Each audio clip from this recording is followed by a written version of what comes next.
بسم اللہ الرحمن الرحیم۔ السلام علیکم ورحمۃ اللہ۔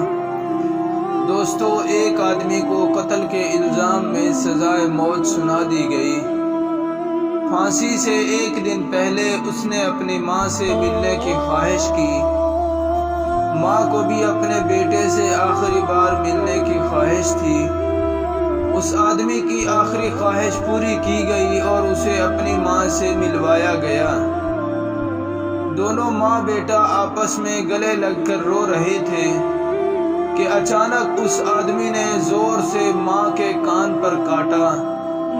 اس کی ماں نے زور سے چیخنا شروع کر دیا کیونکہ اس نے پوری طاقت سے کان پر کاٹا تھا، جس کی وجہ سے کان سے خون بہنے لگا۔ پولیس نے بہت کوشش کی اس کی ماں کو دور کرنے کی، مگر اس نے ماں کو نہ چھوڑا۔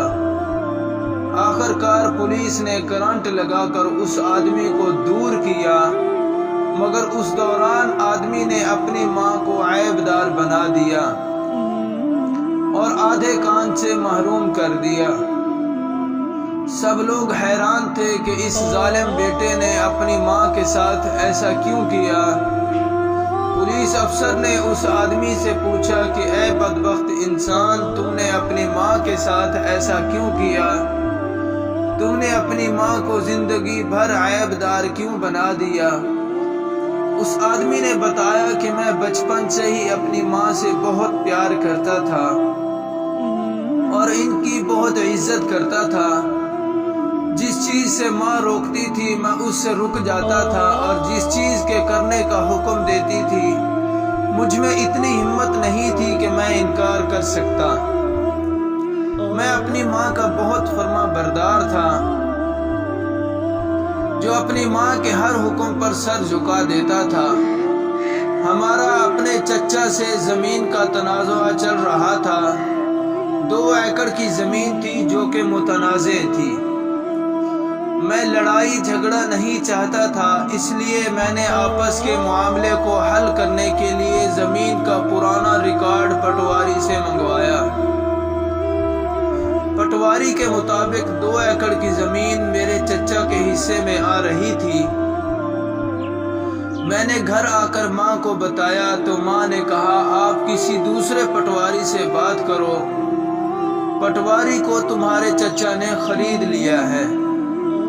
دوسرے پٹواری نے جب زمین کا پرانا ریکارڈ چیک کیا تو اس نے بھی یہی کہا کہ یہی 2 ایکڑ تمہارے چچا کے ہی آ رہے ہیں۔ میں نے گھر جا کر سب معاملہ اپنی ماں کو بتایا تو ماں نے کہا تمہارا چچا سب لوگوں کو خرید لیتا ہے، یہ 2 ایکڑ تمہارے مرحوم باپ کے ہی تھے جن پر تمہارے چچا نے قبضہ کر رکھا ہے۔ میرے دل میں چچا اور اس کے بیٹوں کے لیے نفرت بڑھتی جا رہی تھی۔ میں حقیقت کو تلاش کرنے کے لیے اپنے گاؤں کے بزرگوں کے پاس پہنچتا تھا تو وہ بھی یہی کہتے تھے کہ یہی 2 ایکڑ تمہارے چچا کے ہی ہیں، مگر جب میں گھر آتا تو ماں یہی کہتی تھی کہ سب گاؤں والے ہم سے حسد کرتے ہیں اور سب تمہارے چچا سے ملے ہوئے ہیں۔ میرے لیے میری ماں سب سے بڑھ کر تھی۔ مجھے اپنی ماں سچی اور سب لوگ جھوٹے دکھائی دیتے تھے۔ مجھے سب گاؤں والوں سے بھی نفرت ہونا شروع ہو گئی۔ ایک دن چچا اور اس کے بیٹوں نے اس زمین میں پانی لگایا۔ جب میری ماں کو اس معاملے کی خبر ہوئی تو اس نے مجھے کہا کہ جاؤ اپنے حق کے لیے لڑو۔ مجھے غصہ آیا اور غصے میں مجھے کچھ نظر نہیں آ رہا تھا۔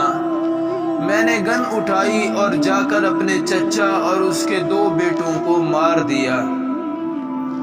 سب گاؤں والے مجھ پر تھو تھو کرنے لگے کہ تم نے ناحق قتل کیا ہے۔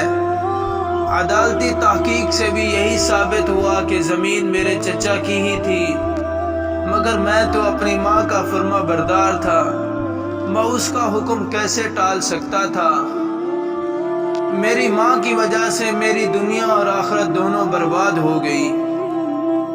میں نے اپنی ماں کے کان پر اس لیے کاٹا کہ جب لوگ اس سے اس کے آدھے کان کی وجہ پوچھیں تو وہ بتا سکے کہ میرے بیٹے نے میرے ساتھ ایسا کیوں کیا۔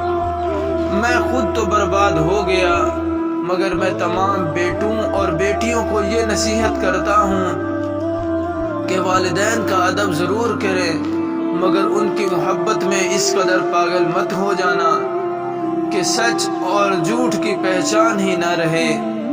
ماں باپ کے حکم سے زیادہ ایک اور حکم بھی ہے جو ان سے بڑھ کر ہے، وہ ہے پروردگار کا حکم۔ اللہ تعالیٰ فرماتے ہیں ایک انسان کا قتل پوری انسانیت کا قتل ہے۔ والدین کی بھی ذمہ داری بنتی ہے کہ وہ اپنی اولاد کو دین سکھائیں اور ان کی زندگی کو برباد مت کریں۔ اللہ تعالیٰ عمل کرنے کی توفیق عطا فرمائے، آمین۔ ویڈیو اچھی لگی تو لائک کر دیں، کمنٹس کر کے اپنی رائے کا اظہار کریں اور دوستوں کے ساتھ شیئر کریں۔ زندگی رہی تو انشاءاللہ ایک چیز